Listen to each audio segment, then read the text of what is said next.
So hi everyone, my name is Spurti. I'll give a brief intro. I'm currently a junior at Stevens Institute of Technology. I'm pursuing a degree in software engineering and a graduate certificate in machine learning.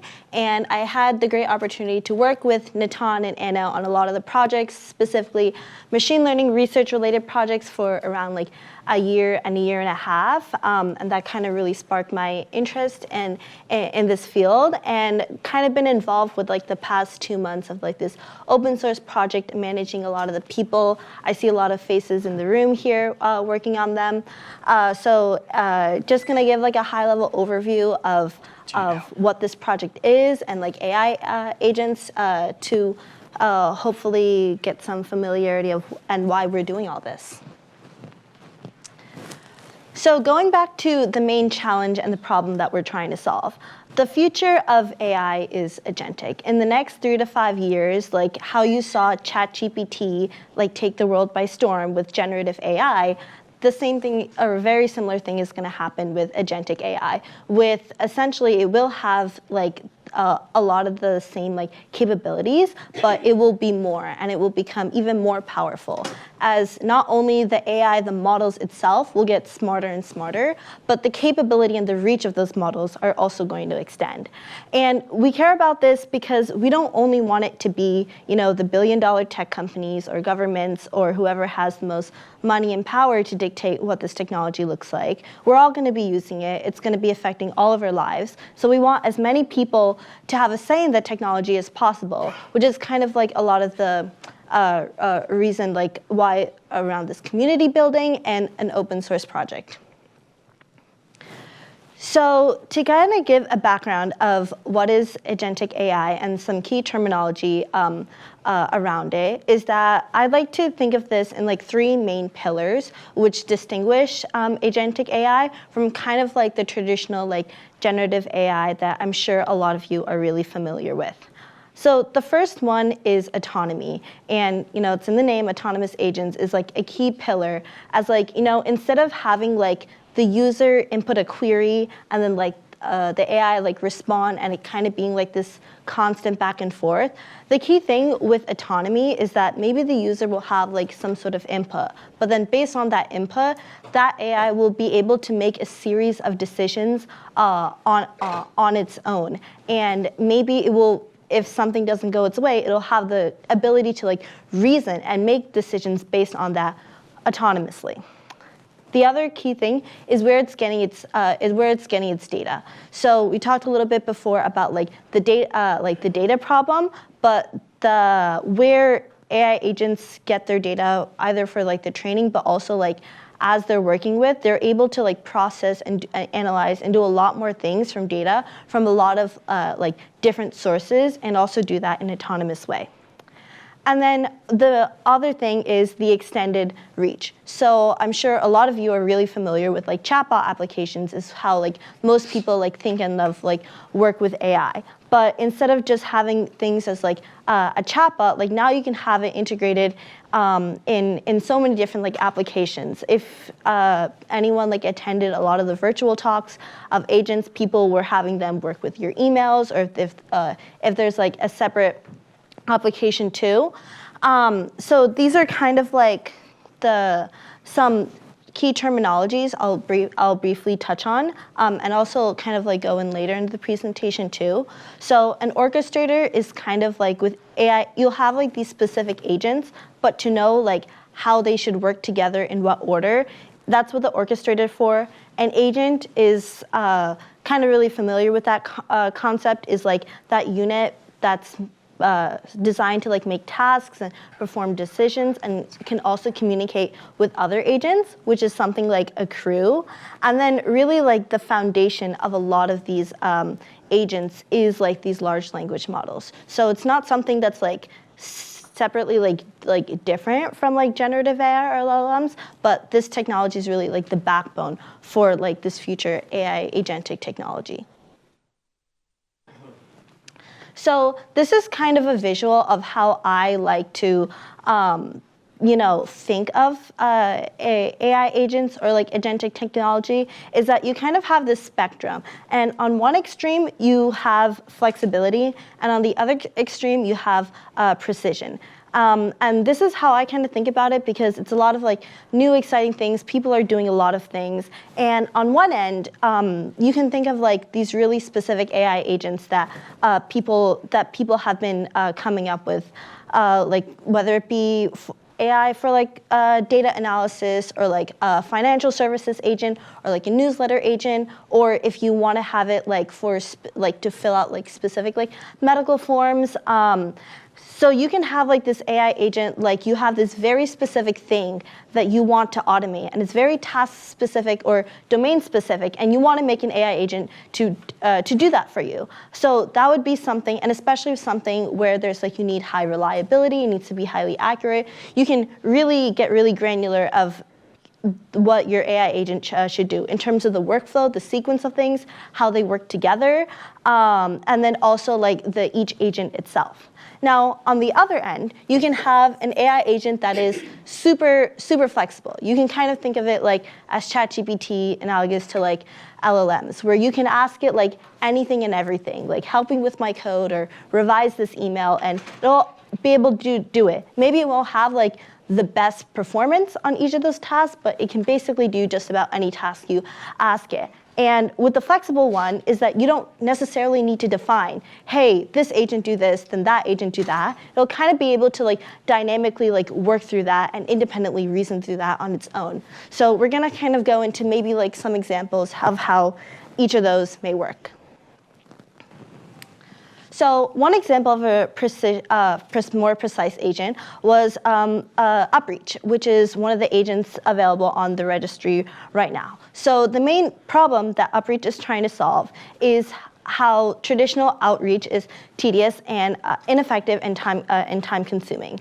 Whether it is time consuming of finding the right people, need the leads, which will be like the most effective, and then you need to figure out how to reach out with those people, and just in general of like searching on your own and then figuring out how to reach, whether it's like email or like social media, to do it like on your own, even if you have like ChatGPT to like to help you. You still need to like navigate through like a bunch of different like applications, and it's just like inefficient. It's repetitive, and really people could be spending their time doing like more things. So Upreach is kind of like a way to like automate that. So this is a visual that may represent how the workflow of something like that works.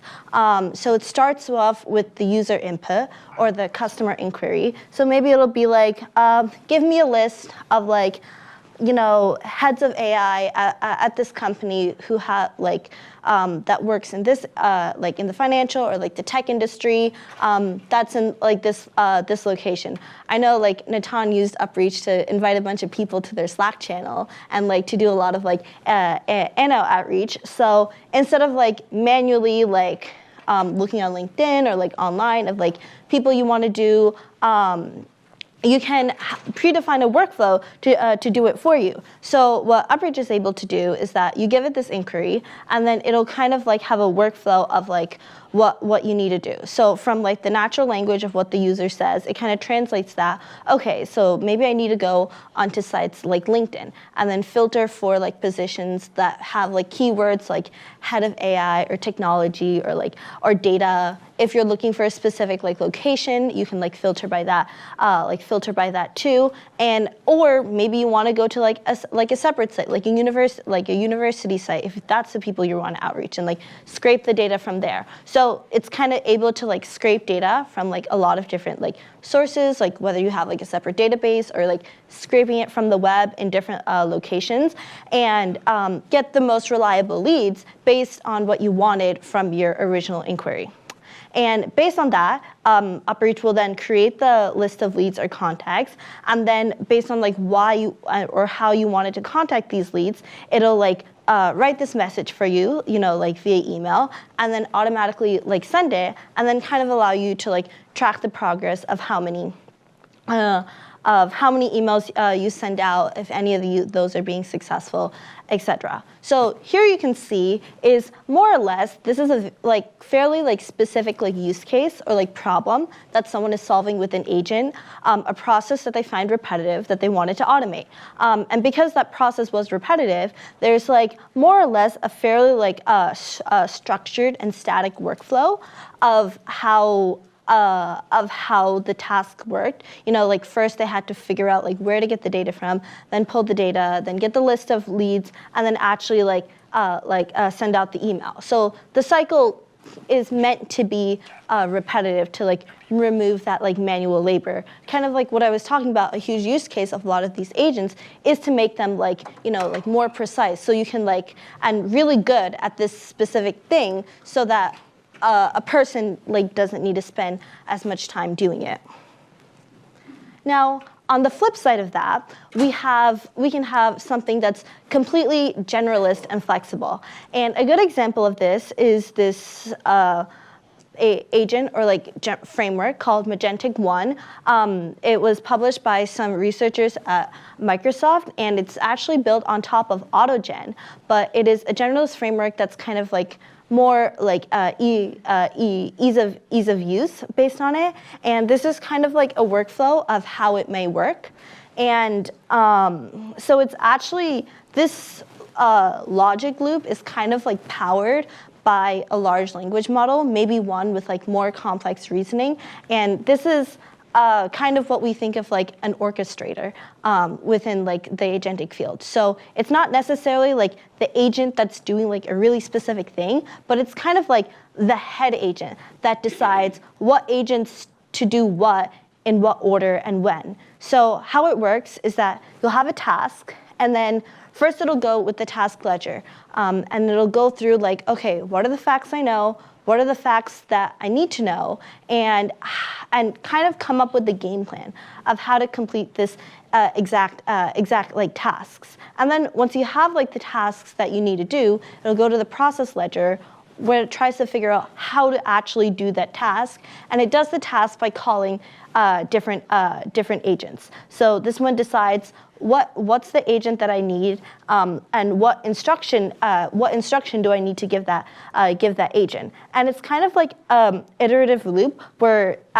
every loop it'll check if the task is complete, and for progress to being made, in this framework specifically, they have 4 main agents. One is a coder, one is a computer terminal to execute the code, the other is web surfer, and then the other is a file surfer. So each of those agents are pretty they're really good at the one thing, but they're kind of you can still use them for a bunch of different tasks. So also they have in the loop here, if at any point the model gets stalled where progress isn't being made, it's kind of being stuck in this loop, maybe you'll go back to the task ledger to see what can we change about this approach, our approach to get out of it.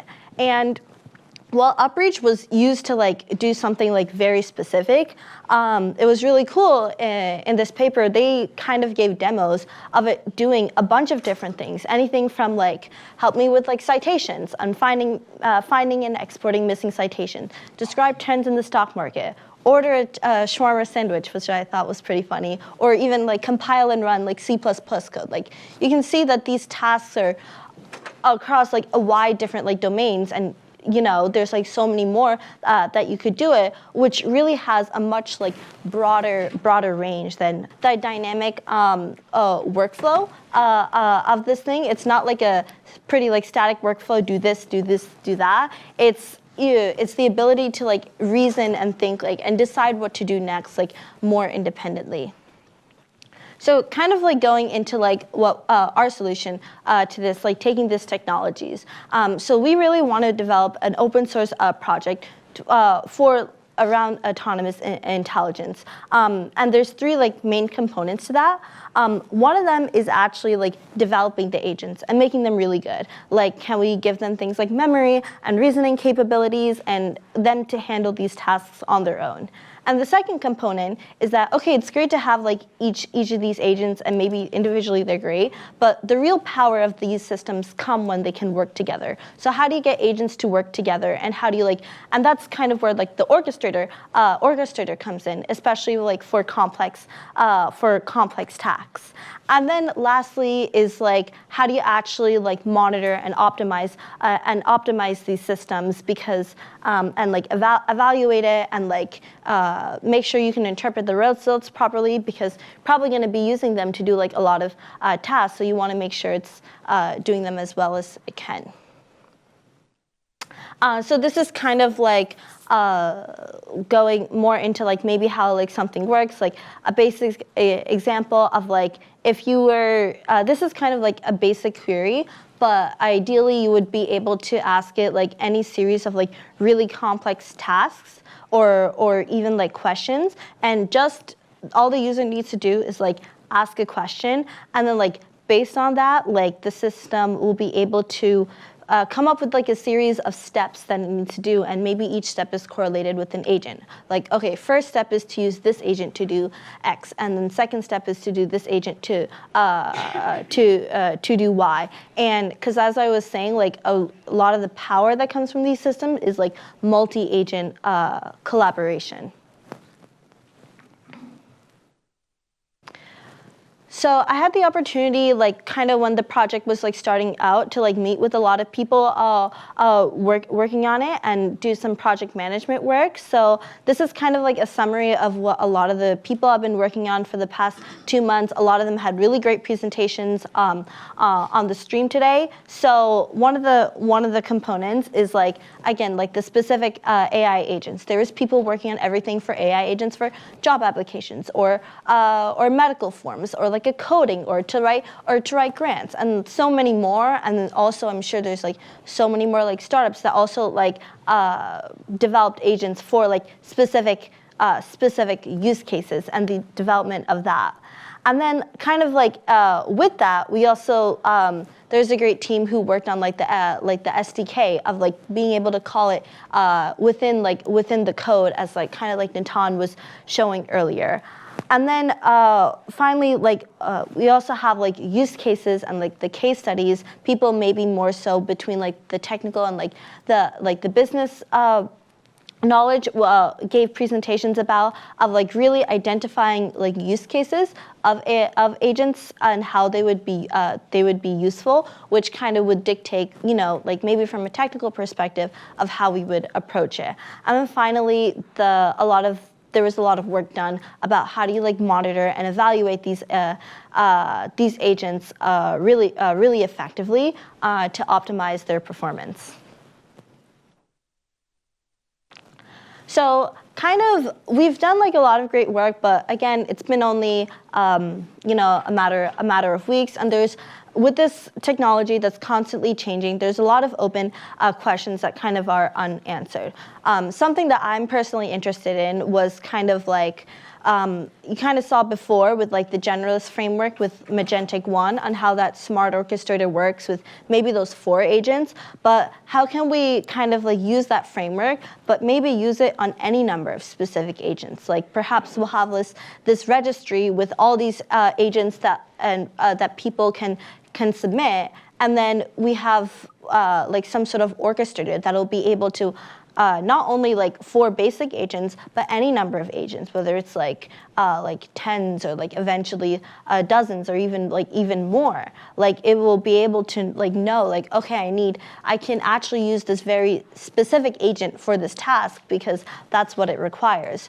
And again, like evaluating agentic systems for reliability. When we think of like LLMs and like hallucinations being like a huge risk of them, and like how that could have a lot of like dire consequences, the stakes are really raised when you have like agentic systems. Like especially you can have them like on especially like depending on the use cases and different risks associated with it. Like you can think back to Upreach, like, maybe you'll send it to the wrong person, or like the email will have like some like error or something like that. Like it's not great, but if you have like an AI agent system, for example, that maybe is responsible for filling out medical forms, like, and has to navigate between a bunch of different platforms, like the stakes of that is like significantly higher. So if we're going to use AI agents to automate that, how can you ensure that's reliable and like have also like put guardrails in place?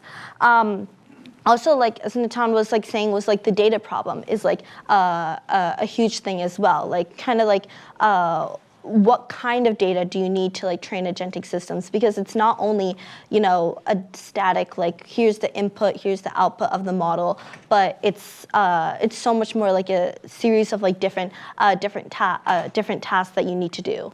And then also there's the question of a lot of agents that we've been doing, and I know like different people have been using like OpenAPI, like you can call like OpenAPI or like whatever LLM, pretty easily within like the code base, but like if people want to use them for like their own private applications, having more local models, and then optimizing them and building a framework around that. And then then there's like more about how to monitor them correctly and evaluate how interpretable they are to really see like how these agents are working, and then also the process of like fine-tuning agents and incorporating either AI or human feedback. There's one component of making each of the agents, each component, really good via a fine-tuning process, and then there's also the component of fine-tuning like the outer loop or like the orchestrator to make that optimal. So it's a question of like which one is better. Do we do both? Also in what capacity? So those are just some kind of like open-ended, like research and engineering questions we'll be working on. And that kind of concludes all I have to say. So I want to thank Natan and all of like our co-hosts and partners. This has been a really great opportunity and event, and kind of opening up the floor to everyone of like whether it's related to AI or agents, of what you guys are interested in solving, and how maybe I think the great thing about this community is that you can put in contact with people who may be help, and how can we like help each other to like solve these problems. So yeah, thank you.